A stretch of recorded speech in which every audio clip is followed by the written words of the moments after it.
Halo, kenalin nama aku Anissa. Selamat datang di channel aku yang mengenai edukasi seperti perpajakan, akuntansi, dan kehidupan selainnya. Nah, sekarang aku akan membahas apakah itu PPh 21 Ganter. Ada yang tahu? Mungkin ada yang pernah nih waktu bekerja atau kuliah mengenai gelar-gelar PPh 21 atau TER ini apa gitu ya. Nah, PPh 21 itu yang diketahui itu adalah pemotongan ketika kita mendapatkan gaji dari sebuah perusahaan atau pendapatan harian gitu. Nah, kalau TER sendiri adalah aturan terbaru, adalah metode rata-rata yang diterapkan di tahun 2024. Kok bisa sih seperti itu? Karena di aturan pemerintah yang terbaru itu ada TER gitu. Nah, pengalamanku di PPh 21 itu biasanya hanya ada satu hitungan, sekarang ada dua hitungan. Wow. Ya, menurut kalian gimana nih dengan kebijakan pemerintah yang menerapkan ketika ada aturan baru? Apakah itu lebih efektif atau mungkin lebih baik atau mungkin bahkan di pikiran kalian lebih ribet nih karena ada dua hitungan nih gitu kan. Nah, boleh nih kolom komentar ya, aku pengen nih dengerin cerita-cerita kalian mengenai PPh 21 ini, karena setiap penduduk itu harus mewajibkan lapor SPT untuk PPh pasal 21. Nah, kali ini di slide selanjutnya aku akan membahas mengenai PPh 21 Ganter nih. Pasti kalian penasaran kan? Nah, ada aturan per Januari 2024, aturan terbaru mengenai di PMK 168 per 2023 yang mengenai potensi PPh 21 yang lebih besar atas penerimaan. Ya dong, pemerintah kan pengen nih APBN-nya meningkat karena kita pengen nih negara kita berkembang. Mungkin seperti itu ya. Tapi menurut kalian gimana sih tujuan pemerintah ini sebenarnya gimana? Nah, boleh nih sharing-sharing di kolom komentar aku ya kan. Terus jangan lupa like, komen, dan subscribe. Dan biar aku nih semangat banget untuk membuat video ini ya mengenai edukasi yang ada gitu. Nah, yang lain bisa dibaca ya di slide yang sebelumnya. Lalu gimana nih cara perhitungannya gitu. Nah, yang aku tadi ceritain ada dua hitungan mengenai aturan lama dan aturan baru. Jadi yang teman-teman kalian mungkin kuliah waktu itu di akuntansi atau ekonomi pernah nih di perpajakan menghitung aturan yang seperti ada PTKP, biaya pengurangan jabatan. Nah, itu tetap ada ya teman-teman. Nah, tapi ada tambahannya untuk si TER ini. Jadi dia itu nanti ada yang uniknya, ada zakat untuk sebagai biaya pengurang. Tapi nggak semena-mena kita misalnya kita zakat nih sembarang gitu terus kita kurangi di SPT kita, enggak, karena pemerintah sendiri itu untuk ada ketentuannya. Misalnya kita tuh di Basnas ya, itu kan alokasinya di pemerintah ya, seperti itu. Nah, aku ganti tempat dulu ya teman-teman, karena ini kebetulan rumahku juga agak pinggir jalan, agak basic juga ya untuk menjelasinnya.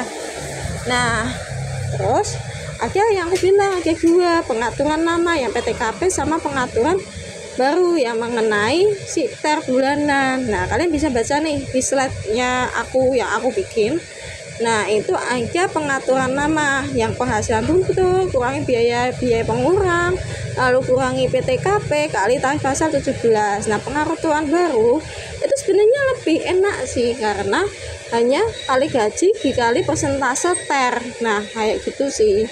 Nah, lalu untuk persentase tabelnya gimana sih Kak? Nah, ini aku akan bikin video selanjutnya. Makanya kalian ini subscribe, like, and comment ya. Jadi aku biar semangat juga buat video selanjutnya gitu.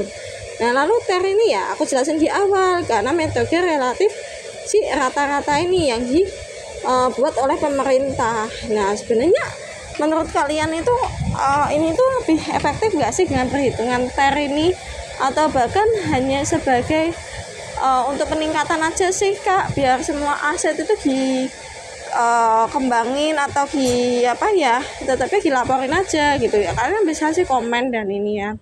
Nah, lalu Di sini aku jelasin mengenai gimana caranya untuk persentasenya itu, perhitungannya dulu ya.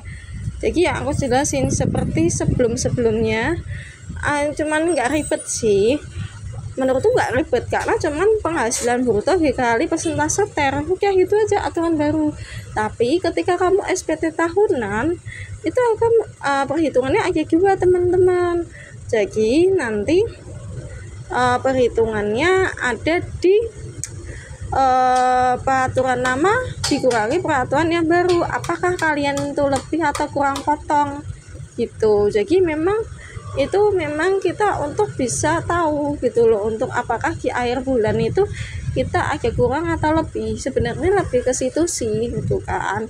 Nah seperti yang agak slide nih, TER dikali penghasilan bruto kan sebenarnya lebih simpel ya untuk, tapi ini untuk masa pajak selain masa akhir pajak ya. Secara sederhananya yang aku bikin itu di slide agar rumusnya seperti itu.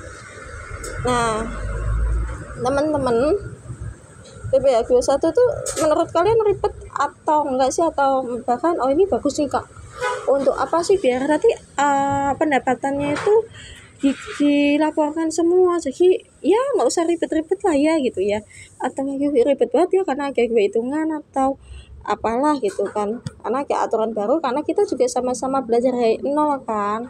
Jadi kayak yang oke lah, sebagai kita orang awam kita juga harus belajar. Jadi nggak hanya orang lulusan ekonomi gitu kan, tapi orang awam tuh juga harus belajar ini kan gitu, karena untuk laporan tahunan. Nah ini seperti aku di slide ini adalah untuk PPh pasal 17 ayat 1, ini aturan lama ya, cuma pasal bruto kurangi biaya jabatan, pensiun, iuran pensiun, dan status PTKP.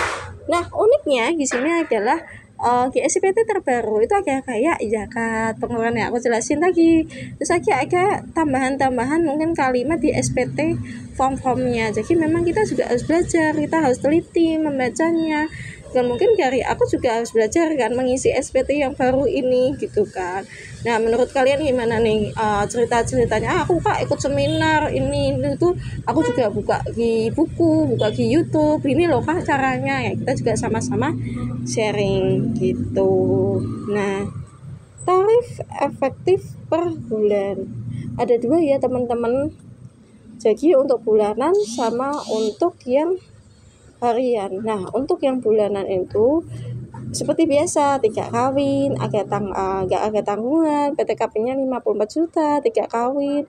3 kawin itu artinya bisa janda, bisa gugur, bisa belum menikah, kok bisa menanggung anak satu ya, mungkin anak kandung atau yang ditanggung, dia punya anak asuh atau anak tiri yang diakui oleh agak perizinan kayak pemerintah seperti itu, atau tanggungan orang tuanya, nah seperti itu. Nah makanya di sini seperti biasa ya, maksimal adalah dikawin tanggungannya 3 adalah 72 juta. Nah ada juga yang harian, jadi teman-teman itu kurang dari 450.000, kita gampangnya ada ketika di bawah 450.000 per hari kita nggak akan dikenakan PPh 21, tapi kalau dari atas 450 pasti dikenakan PPh pasal 21. Nah nanti 0,5% dikali penghasilan harian bruto harian seperti itu. Nah mungkin ya teman-teman boleh dong spill ceritanya mengenai PPh 21 kayak gimana, boleh sharing ke aku, bisa nih komen-komen gitu ya. Tapi jangan lupa ya like, comment, and subscribe di channel aku gitu. Jadi kita bisa diskusi mengenai edukasi yang terbaru di negara kita seperti itu. Nah oke. Lalu mungkin di sini yang aku alami adalah ketika waktu pertama kali TER ini ada tuh kayak kita tuh juga nggak boleh panik gitu kan. Nah, jadi kalian juga udah tahu nih aturan yang terbaru seperti apa. Nah mungkin untuk dari aku sekian dulu ya. Mungkin kalian bisa berbagi sharing sama aku, dan aku juga di sini juga sama-sama belajar. Dan sekian dulu mungkin dari aku akan lanjut ke video selanjutnya. Bye bye.